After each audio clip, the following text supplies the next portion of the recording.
So, Bobby, why did you smuggle the marijuana? To make lots of money. To make lots of money. Sure. So is there a reason on top of that? I hated my job. I can't imagine hating a job more than I hated that job. Really? I slept through most of it, or a good part of it. I go to work, I work graveyard, and I go to sleep.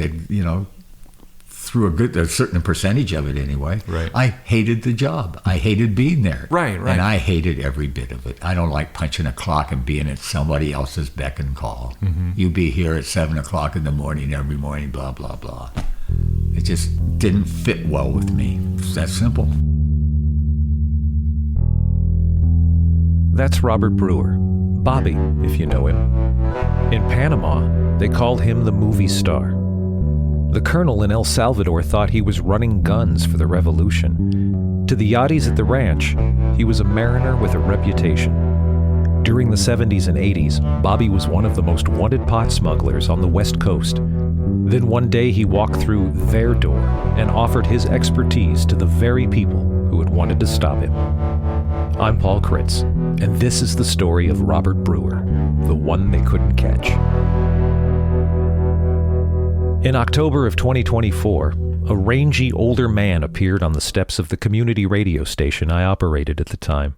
He said he had a story for me, and there was nothing remarkable in this. I get it a lot. As a podcaster, radio host, and journalist, other people's stories are kind of how I spend my days. Often these stories are uninteresting or unhinged, but I've learned the best thing to do when presented with someone and their story is simply to give them a listen. At worst, I'm out an hour. I invited the man back the following day when I had that hour to spare. That's how I met Bobby. When he returned the next day, Bobby and I settled into a conference room and he began his story with a remarkable claim. At one time, he said, he was the biggest marijuana smuggler on the West Coast. What followed was a remarkable tale of moonlit flights over the Mexican desert, of trimarans filled with kilos of pot, of betrayal and wiretaps and race cars, a story set in the lee of the Channel Islands, on a beach in Costa Rica, in a jail cell in San Salvador. There were Panamanian drug traffickers, bumbling DEA agents, gun-wielding Sandinistas, and an Egyptian girl named Monique who smuggled an ounce of pot in her panties. It's 1971, and Bobby is living on his 27.5-foot sloop, Serenade, in Marina del Rey. One day, a friend who works with Bobby as a projectionist at Technicolor stops by, and he and Bobby simply smoke a joint. And that's how it all starts. I had met a guy at Technicolor a few months earlier named Terry Lurcher, and he was from Utah, a little town north of Salt Lake City in Utah. And he had learned to run a projector at a little theater up in Utah. He had been taught how to run it. And he was working in a carnival. And they were coming down Highway 101. And when they got to San Luis Obispo, which was their next gig, all of the Terry was the last car in the procession. And all the other cars turned off to San Luis Obispo. And there was a sign at the time right over that said, LA 200 miles. Oh, wow.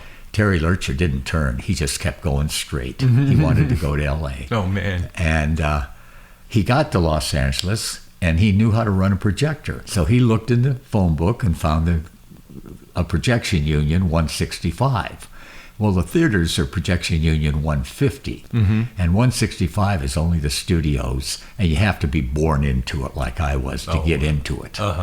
And Terry walked into the business agent's office. I think he called him first, and the guy, and his name was Emmett Welch, and he said, "Why don't you have to come down and get an application?" So Terry went in, got an application, and went out to his car after he got it and filled it out, not knowing that the chance of him getting a job in 165 was 1 in 100 million. Right. He walked back in and handed Emmett Welch his application, and at that point, 1 in 100 million showed up. The phone rang. It was Technicolor needing a guy for Monday morning. Wow. And he didn't have, all of us were working. And Emmett looked up at Terry and said, can you be at Technicolor Monday morning at 7 o'clock? Wow. Terry said, yep. And that's how he got the job. I thought he was a real nice guy, easygoing, carefree, and he was. Yeah. He came down to I invited him down to my boat, and he came down one evening after work, and we were sitting around. I said, "Have you ever smoked marijuana?" And he said, "No, but I'd like to try it." So I rolled us up a joint and lit it up, and he and I shared this joint. Do you recall like what year this was? This would have been 1970, yeah. Most people don't get high the first time they smoke That's pot. what I've heard, and that wasn't my experience either. I don't know if it was for you as well. It was for me. I didn't get high the first time Okay. I smoked pot. Yeah, a little bit maybe, but it wasn't that big a deal. Right.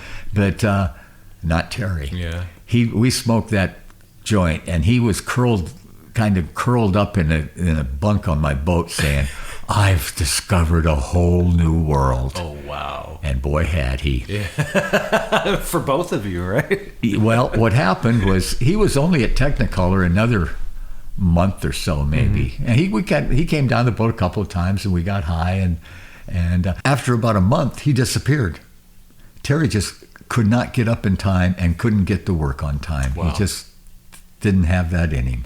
He was a carefree guy. And so he got fired. And I didn't see him for maybe 3 or 4 months. And in that time, I met Monique. Okay. And she and I had moved in she had moved in with me on the sailboat.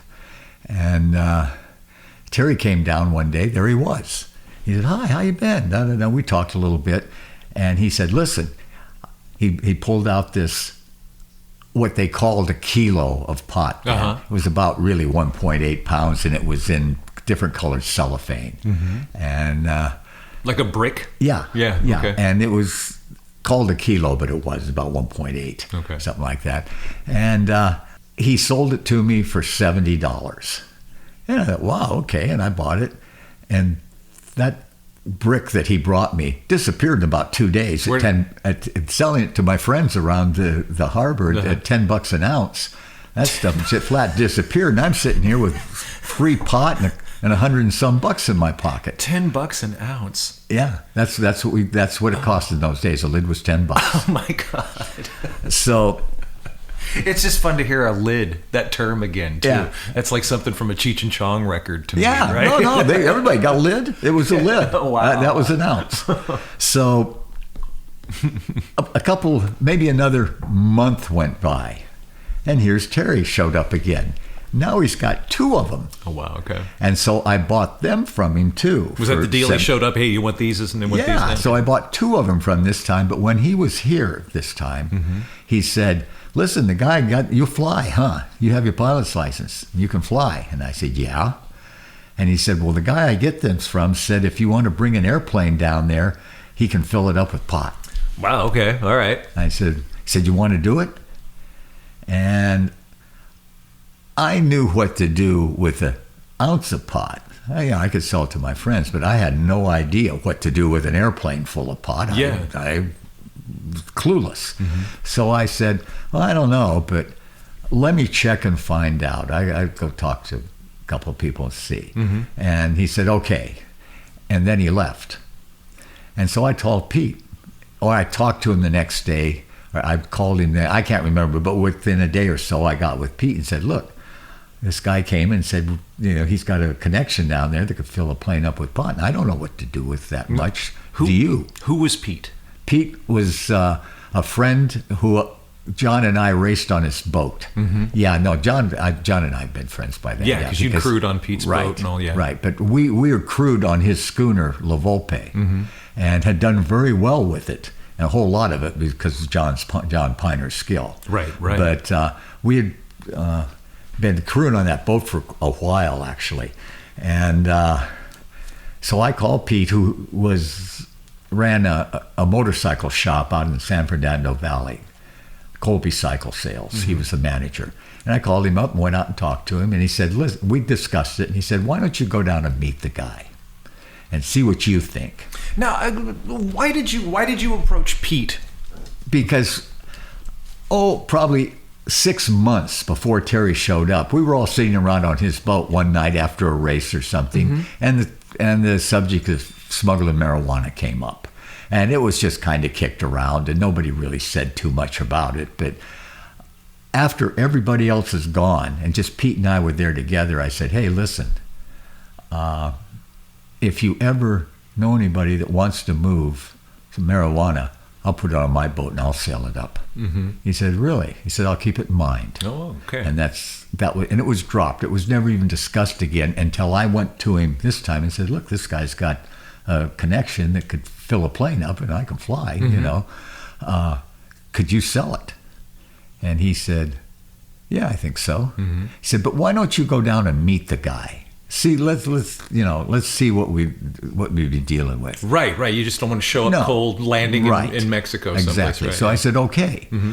So I can't remember if I called Terry, he gave me a number, or he came back a day or so later. Mm-hmm. But he came down and I said, listen, I'd like to go down and meet this guy. And he said, okay. So I believe it was that weekend, he and his girlfriend and Monique and I jumped in his car and drove down to San Luis, Mexico, mm-hmm. and met a guy named Javier. Uh-huh. And he took us out and showed us the place where we could land. Yeah, this is all okay. I looked at the whole thing. He said, yeah, he could do it. And I said, yeah, and I didn't say anything to Terry or anything then, but I looked at everything. I said, yeah, okay, we might be able to do something there. I think I told Javier that. Mm-hmm. But I didn't know for sure. Now, Javier's he's not an amateur putting stuff together on his No, end. what Javier did, there was a guy named, I think his name was Pedro, and I think the federales took him apart a few years later. Okay. But he had 2 Beechcraft Bonanzas.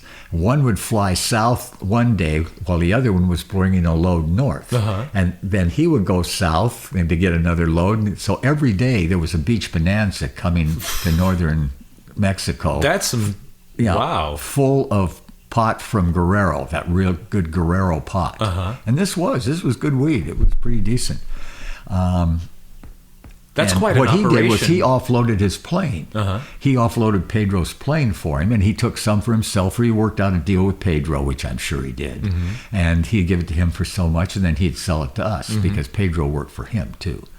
So, I mean, it wasn't any problem getting the pot. He's proved that over and over.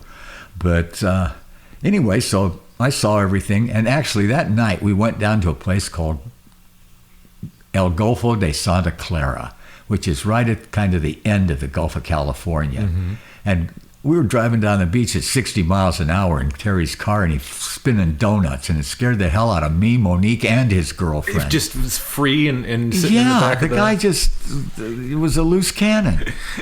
And so anyway, we came back the next day, and I went and told Pete that, actually, go back a little. When we mm-hmm. came back across the border mm-hmm. that time, they pulled us into... Oh, no. Yeah, they pulled us into secondary, and we had to talk to the customs officers there. Uh-huh. And they talked to Monique and the other girl, and I told the guys, I can't wait to get home and get away from this guy. He's nuts. He was driving down the beach at 60 miles an hour spinning donuts last night. I can't wait to get away from this idiot. And they kind of chuckled, okay. Yeah. And then they let us go, and off we go. We get on the other side of the border driving north, and Terry said, boy, I'm glad they didn't look here. He had some narcotics under one of the, he didn't bring any pot, but he had narcotics and a pistol. Oh my God. Car. And they didn't really look that hard. Wow. Maybe because I don't know. Oh. But I'm going, Jesus God. But anyway, we got home. I went and told Pete the next day mm-hmm. that, yeah, okay, we're cool here. This guy looks like he's pretty good. Mm-hmm. I said, why don't you come down and meet him? He says, yeah, okay. So we hadn't decided for sure yet. Pete wanted to come down and meet him, too. Uh-huh. So the Ensenada sailboat race was coming up in 2 weeks. And Pete said, I'll tell you what, I'll sail, I'm going to sail the boat, race the boat to Ensenada. Mm-hmm.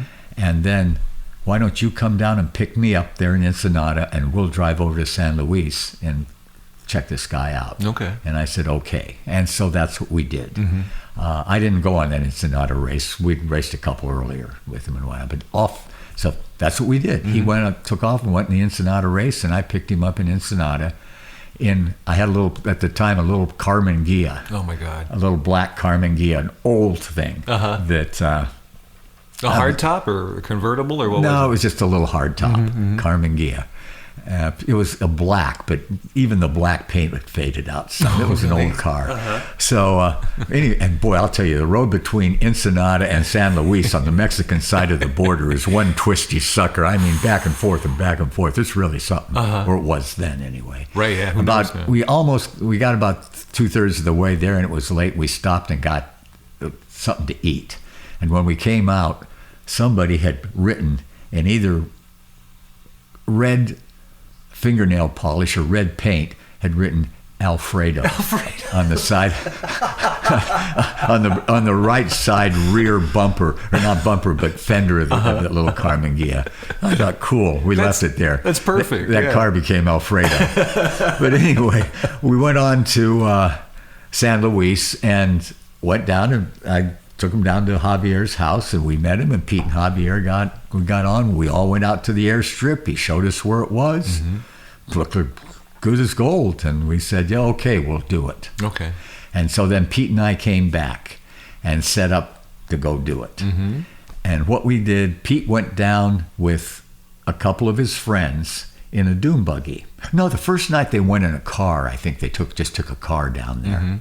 And they went to Mexico.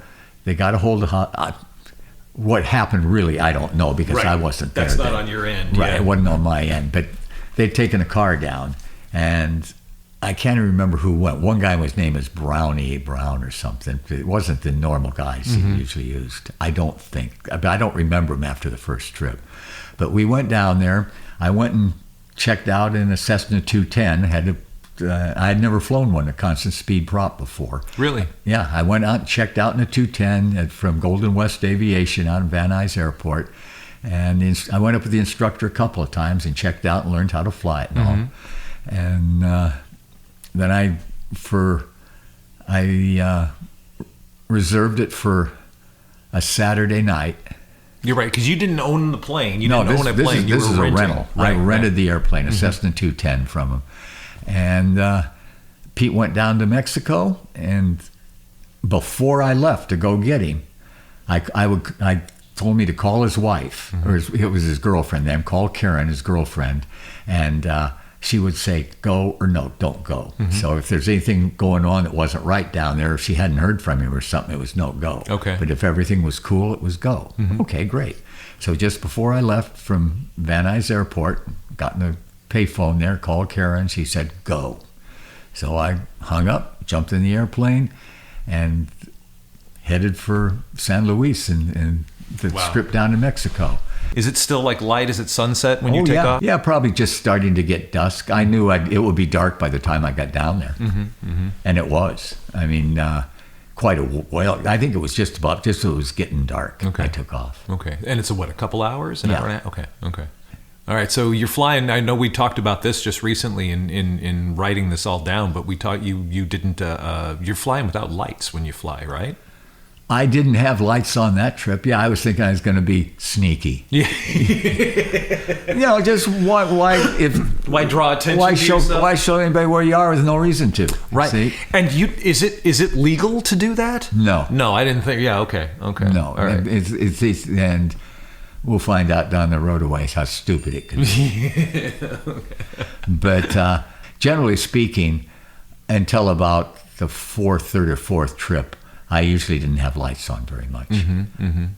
I mean, flying in the daytime, you don't need them. Right. And the only time I really need them when I was down there. So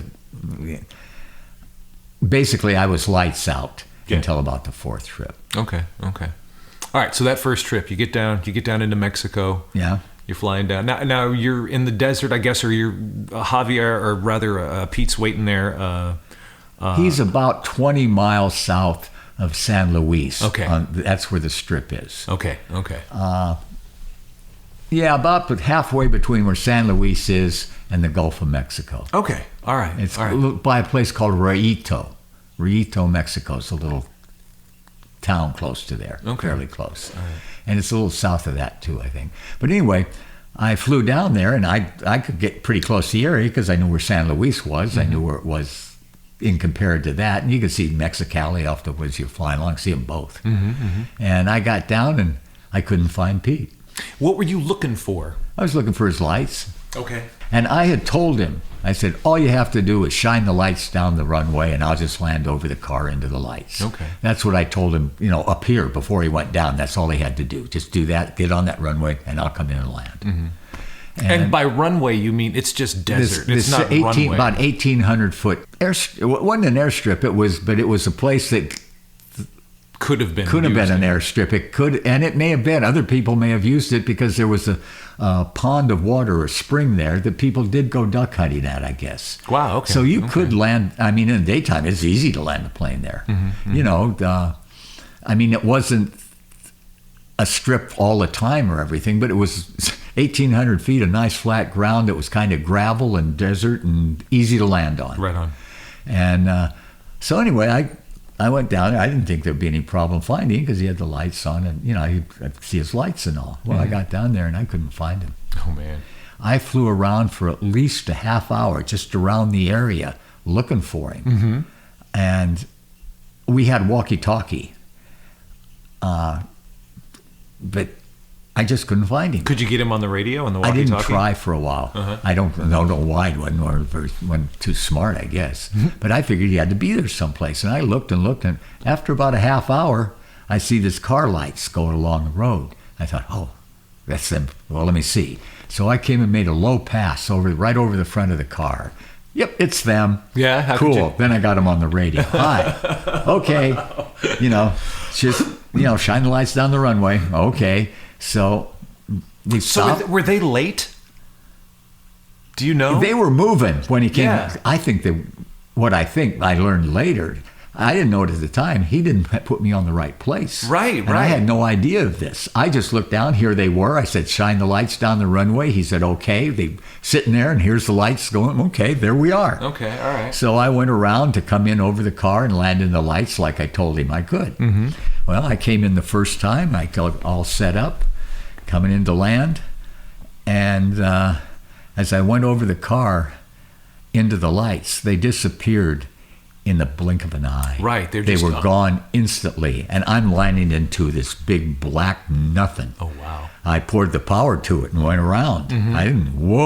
I let my alligator mouth get my ass into trouble and knew it. But I told them they were down there with the weed and I was up here. I told them I'd land over the car and over the lights. And so I planned to do it. Mm-hmm. And I came around that. I told them I'm coming in this time. Put the radio down, just all set up, seal myself, and said, I'm going to land. Uh-huh. And I came in as close as I could over the car, went through the lights in an instant and landed into a big black hole. Just on faith, just pulled it down and came in, yeah. I figured I could pull it off because all it was there was this straight 1,800-foot strip. What could go wrong? Mm-hmm. So this is a dynamic that we had to talk through, going through and writing this down. But I didn't really, the first couple of times you told me the story, really comprehend about landing the plane and your visibility, like looking out the front of the plane. So you're coming in with the nose of the plane pointed up into the air. You don't see the ground with the landing lights until after your main gear is on the ground. And that's called flaring, right? Flaring, when you come in and flare the plane a little bit so it evens it out and it settles in, because a landing is simply a controlled stall. Right. And you're coming in and then you land it and it stalls out and there you are. Yeah. So your nose is up. You're not seeing. Yeah, you're looking up. Your nose is up in the air, and the landing light is on the right-hand wing, looking up into the air. So you technically, when you first initially touch the ground, you can't see what's right in front of you. No. Okay. So what happens then when the nose comes down? Well, as soon as the main gear hit, the nose started to come down. As I started to brake and all, the nose came down, and when the landing light finally got to the ground, here comes the end of the runway, 35, 40 yards ahead of me, and I'm going 60, 65 miles an hour. And there's these big mounds of sand that, as you say, get blown around by the wind. They migrate around. And on top of them, these vegetation. You'll see them driving across the desert, these mounds of sand on top of vegetation. And there it was right in front of me. And I didn't have time to think of what I was going to do. I didn't have time to do anything. It's coming at me at 60 miles an hour, 35, 40 yards ahead. Oh my goodness. All I did was steer up, tried to miss those mounds. And I steered, I believe it was left rudder and brake, then right rudder and brake, left rudder and brake, and I came to a stop. Because... And the reason being is it was sandy. Once we got off the hard pack where we'd landed, it was like beach sand, soft sand. And with the small size of the tires and me braking and turning at the same time, digging into that deep sand, it slowed me quite quickly. It really was a godsend.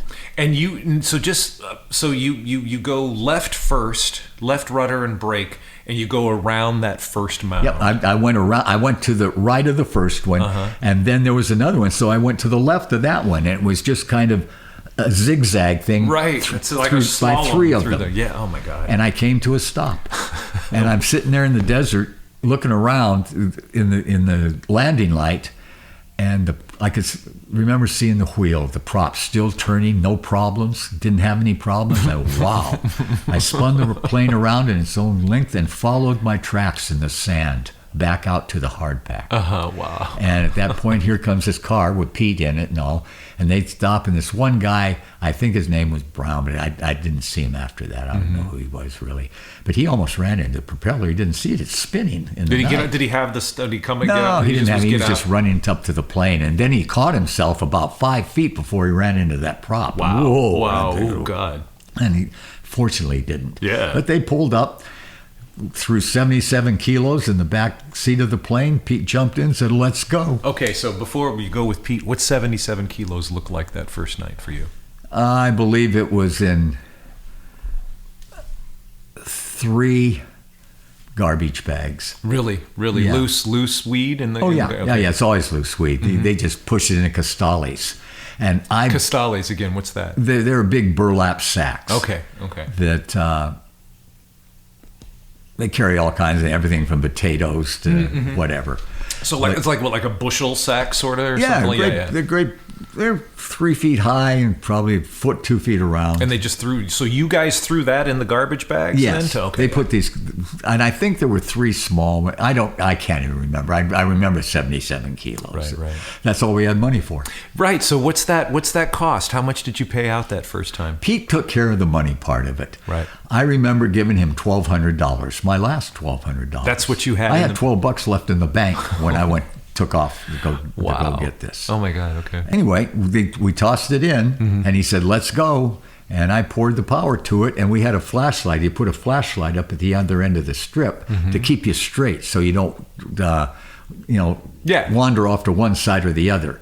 And the thing is, I thought we were on that 1,800-foot strip, and we got to that flashlight way quicker than we should have, and I wouldn't have picked up and rotated at that time under any other conditions. We were at the end of the runway going probably about 60 miles an hour, and I pulled us into the air. Right. So how fast do you need to be going? You should be going 75 or so. Wow. Okay. I mean, that's usually you go to about 70, 72 before you start to lift off. But I just yanked us into the air, and we went up and then hung on the prop. Oof. And I eased it back and forth a couple of times until we were flying straight and level, and we'd made it.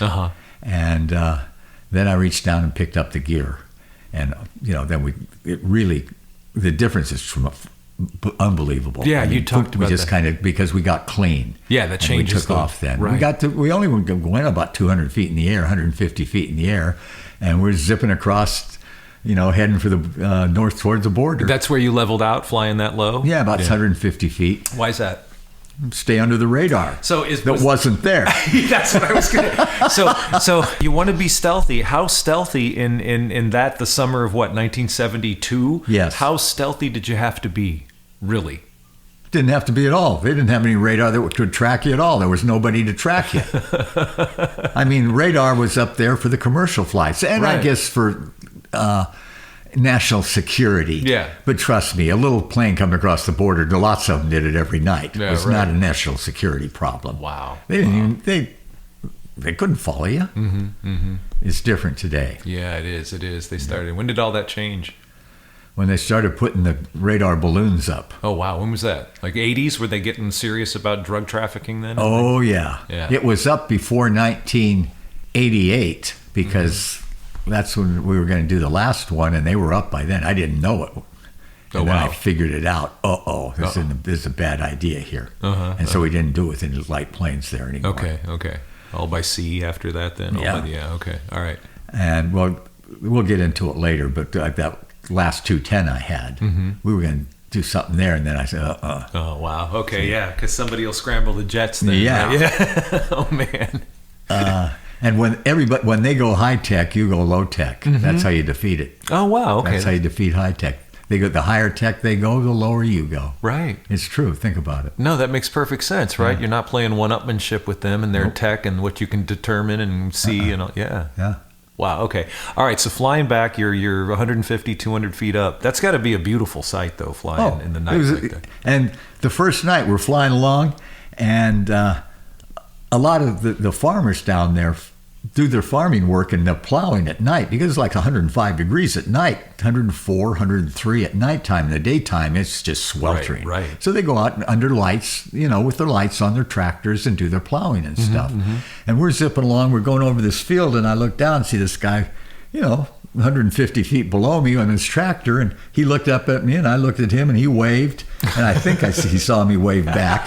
But they knew what we were doing. They were cool with it. They couldn't have cared less. Yeah, it doesn't matter. The only ones that cared were the U.S. government all through this whole thing. It's true. Yeah, no, that makes sense. That makes perfect sense. Yeah. That's why nobody cared. That's wow. Okay. All right. So you're flying. You get to the border. Yep, we went right. Oh, we're coming to the border that first night, about 150 feet. Now, on the other side of the border, there's some big high tension wires, big high power lines that have red lights on the towers that you have to, go up or go under. I'd rather go over the top. Right. And but about the time we got to the border, I looked up ahead and I could see this car with a spotlight, shining a spotlight, sweeping with a spotlight along what looked like a canal or something. Okay. I figured it was the border. Right. It was a border patrolman. I'm sure it was. Yeah. And we went right over the top of it, 150 feet. This. Oh, well. No running lights. You're just boom. And I'm sure he heard it. I mean, you can't miss it. If 210 comes 150 feet over the top of you going 185 miles an hour, you're going to know it. But what could he do? Right, he couldn't chase us. He couldn't fly. And so then we kept going. We got to the Salton Sea after that. And I gained a little altitude because I'd gone duck hunting as a kid down at the Salton Sea a number of times. And I knew all the pelicans and all the gulls and everything. You probably want to be higher than 150 feet. And I didn't want to run into one at night. Usually at nighttime, they're sitting down anyways. Yeah. But I went up probably a couple hundred feet. I probably went 300 feet over the Salton Sea. And after the Salton Sea, you go by Palm Springs, and then you go by into the Banning Pass. Now, are you still low up until the Banning Pass? Yeah. Actually, probably at the Salton Sea, I probably started to gain a little bit. Okay. And then we went right through the Banning Pass because there's an airport at Banning. And I know a number of people smuggle pot into that airport. Wow, okay. And you could go in there and make a touch and go, and you're just a plane coming out of Banning Airport. See, that blew me away. This is something like nowadays with all the digital tracking and the telemetry and now the AI and everything that just made perfect sense. When you pointed that out to me, it's like back in the day, you're on radar, and first off, nobody's like recording it. You've got a human just maybe watching you, maybe. But if you came in and did a touch and go, and you could like contact the tower and say, "Hey, I'm just doing a touch and go." They didn't have a tower there. No. You could just most airports don't have towers. They have unicoms. I didn't know how big the airport at Banning was. No tower there. No, they had a unicom. Okay. Whereas you talk to somebody when you come into an airport. Let's see, Blythe. Okay. An airport, I've landed out there a couple of times, or Lake Havasu City. Okay. When you come into one of those airports, you get on the Unicom frequency that's right there on the chart. Say this is Cessna 3522 Foxtrot on approach for Blythe Airport.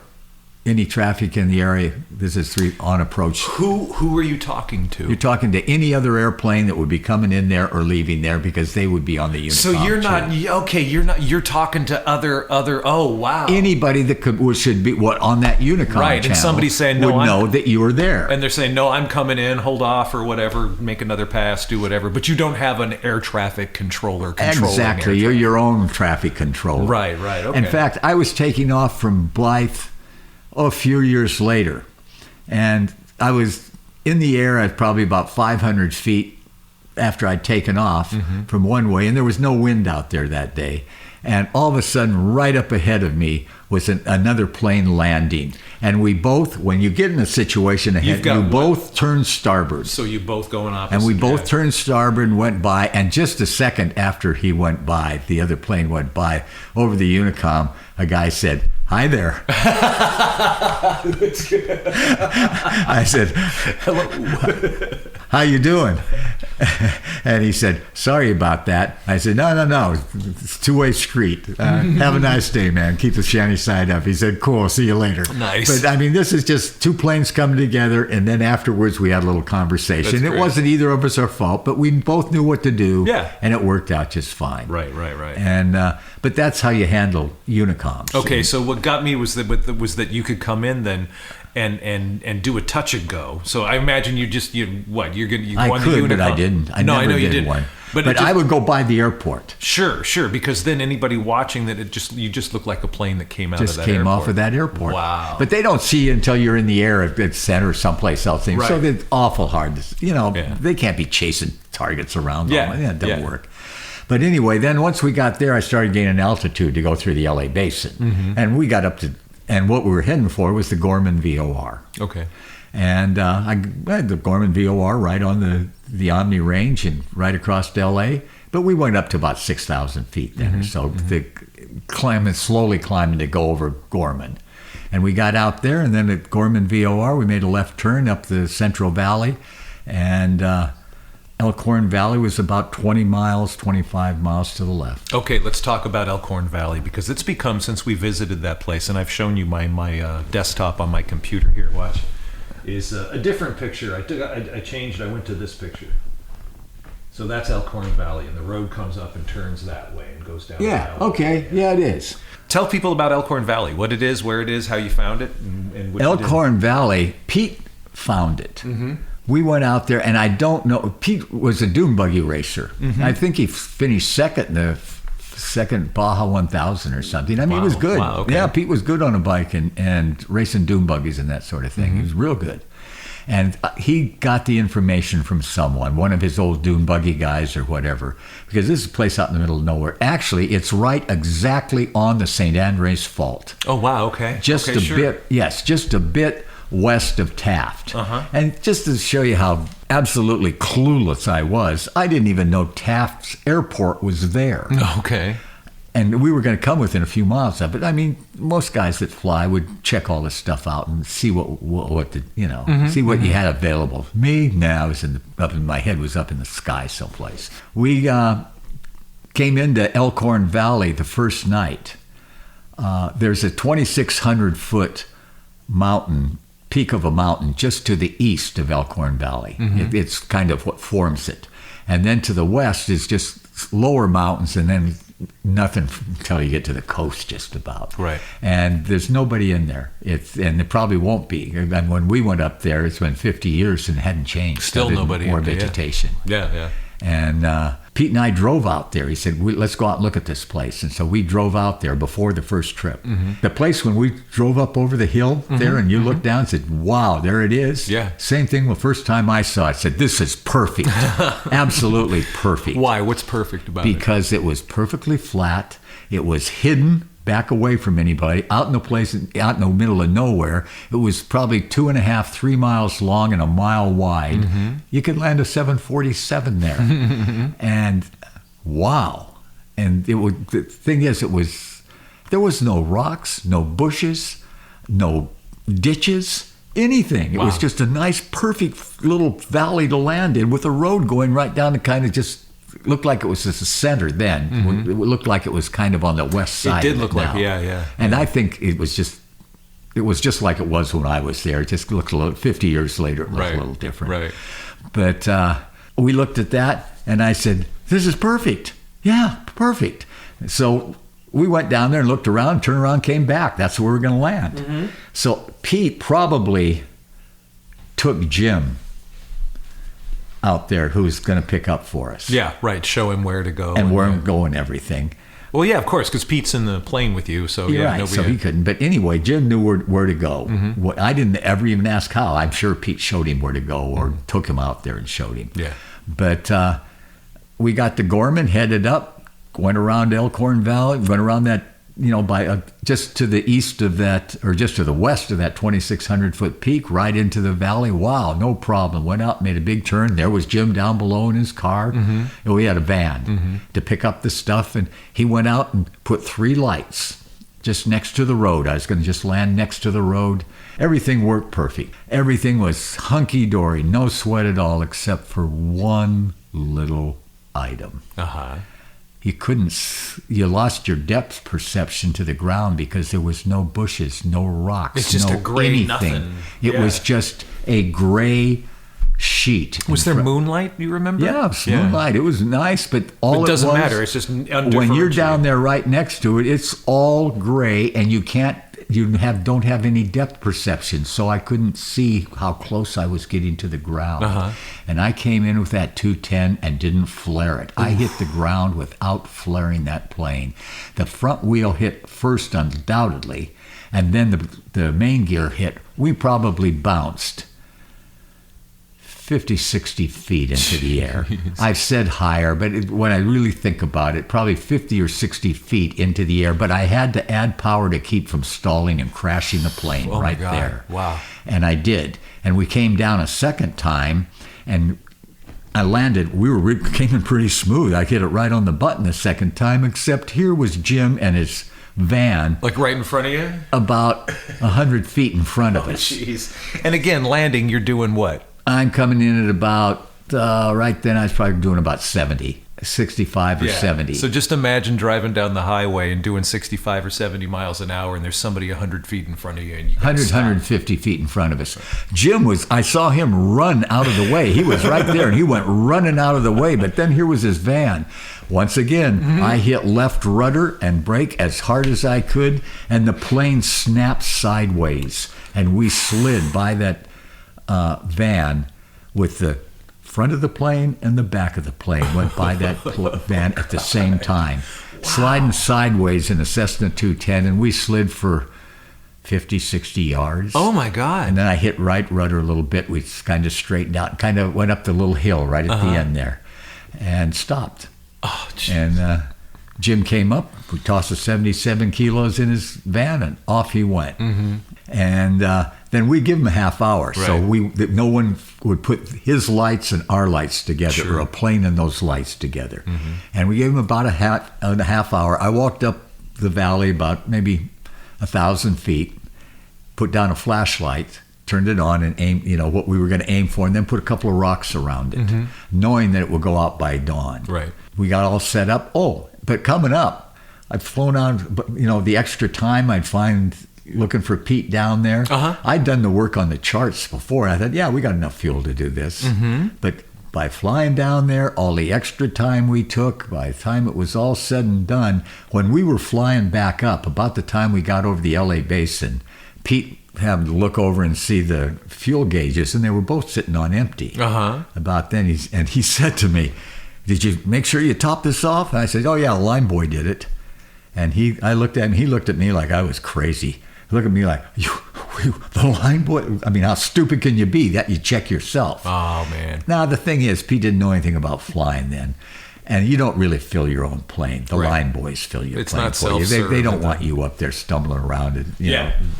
But that said, he's probably right. You want to make absolutely sure. Were you, when you saw that they're both on empty? I wasn't liking it much either. Not liking it much. I mean, what were you thinking? I mean, I'm thinking we hope we have enough fuel. But I thought, hope springs eternal. Yeah. And I'm thinking we'll make it. And sure enough, we made it and we landed. Here we are. Now we're sitting on the ground with 2 empty tanks, it's sitting on 2 tanks. So I left it on the one we'd landed on. I thought that was probably where the most fuel was. Where were you supposed to fly that night? Oh, then we were going to go out to Bakersfield and land there and spend the night there. Okay, that and was then the come plan. Back. That was the plan. Okay, gotcha. Okay. See? And you said that's 20 minutes away. Yeah, that's that not far. when Bakersfield is about 20 flying minutes away, probably from Elkhorn Valley. But anyway, we fired it up, put it on the tank that I just left it where it was. I thought that's the one, and I believe I had it in the starboard tank, and poured the power to it and taken off. No big deal. Made a left climbing turn, went past the 2,600 foot peak, and we could see the lights of Bakersfield. Straight ahead, right? Yeah. 20 minutes away. Yeah. We flew for about another minute and the engine shut off out of fuel. So I switched over to the other tank that said empty, engine caught, and we started heading for Bakersfield. And I thought, yeah, we'll make it.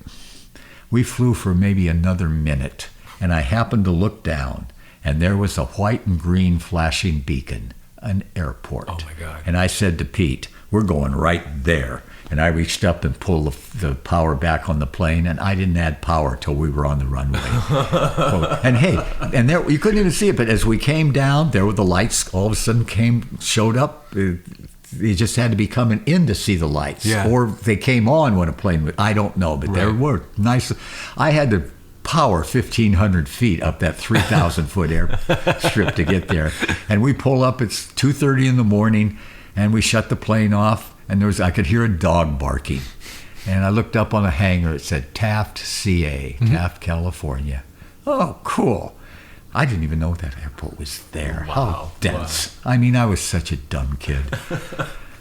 And we looked up the street, and there's a motel sign. Wow. So it's about 3 blocks. We walked up there, called our girlfriends, told them everything was cool, be home in the morning, went and got a room, slept till about 9 o'clock in the morning. Yeah. Got up, put our clothes on, walked back down to the airport. And now this little hangar was open, the office was open, no barking dog. I walked into the office and said, you get some fuel for that guy out there? He said, oh, that's your bird. I said, yep. I said, we were up in Strawberry Valley up in Utah and coming back, and I did some miscalculating on my fuel. We'd get pretty low. I thought probably I'll land here. He said, good idea. He was right. They put a Cessna 210 holds 90 gallons. 89 and a half are usable because it's a high wing airplane. So you have the gravity feed for your fuel system. Okay.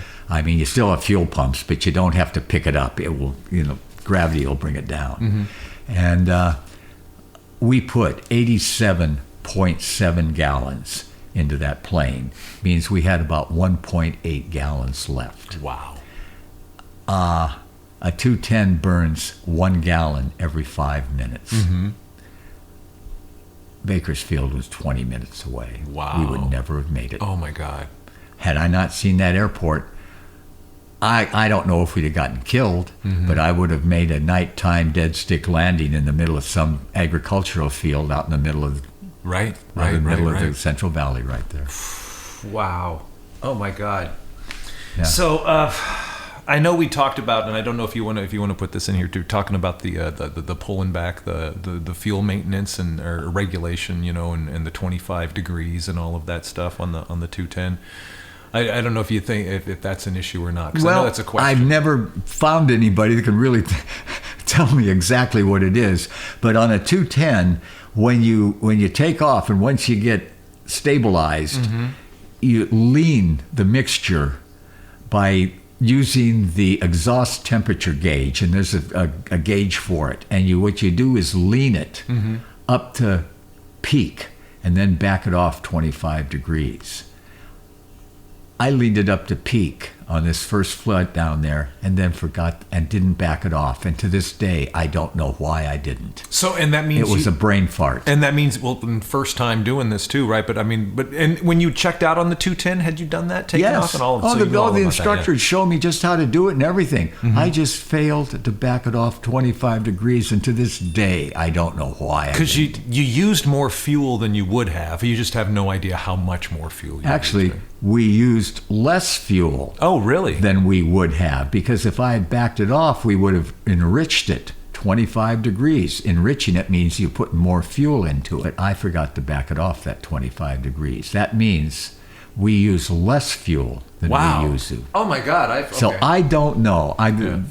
Before we get this whole book done, let's figure out exactly how much, if any, right, I saved by not doing that, because it could have been the difference of not making Elkhorn Valley in the first place. We only had probably 8 to 9 minutes in that plane when we landed left. Wow.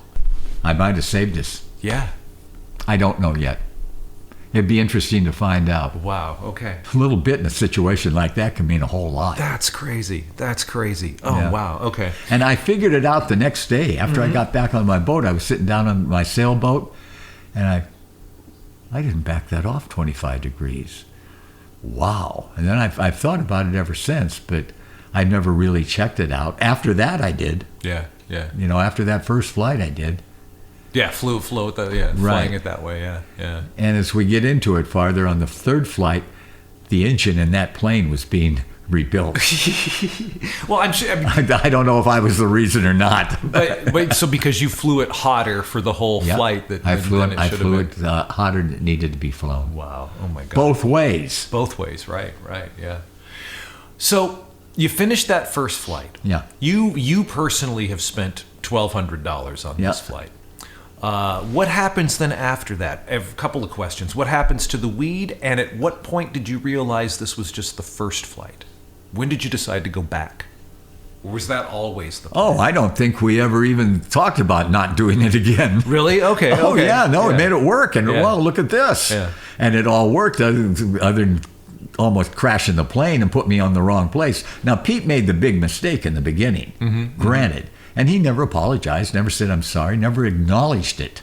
You're not even sure if he ever realized that was a mistake. He knew it, because the next time Haviland took him out there and we went right to the right place. Okay. Yeah, but Pete wasn't one. It doesn't sound like he was one to step up and kind of humbly take his lumps. It turned out he was the kind of guy that liked the attention and wanted all the accolades when things went right. He was responsible for winning the sailboat race or doing this or doing. When something went wrong, it was somebody else's fault. Oh, yeah, one of those guys. Yeah. How much money did you make on that first load? I don't think I got paid much anything. I think it was $3,000. Or he paid me. I can't remember. He took care of the money. I trusted him. Yeah. It was a mistake, as we would figure out later. But within 2 flights, I had $13,000 in my pocket. I do know that. Then had quit your job. But as I remember, he gave me that for the second one, because the first one went back into buying the second load, as I remember. But yeah, just moving on. Yeah. All right. Yeah. Okay. I want to stop there then. In the next episode of The One They Couldn't Catch, Bobby talks about his childhood in Playa del Rey, learning how not to be seen, and his friendship with the Admiral's daughter. Nancy was a gay woman in the 50s and didn't give a rat's shit who knew it. Nice. She kind of dressed more like a man. I never saw her dress. Yeah. She walked the John Muir Trail twice. Oh, wow, twice. Oh, I played tennis with her. She'd clean my clock when I was about 13, She and I were real close. I was like her little guy. And her father knew it. That's next time on The One They Couldn't Catch. I'm Paul Kritz.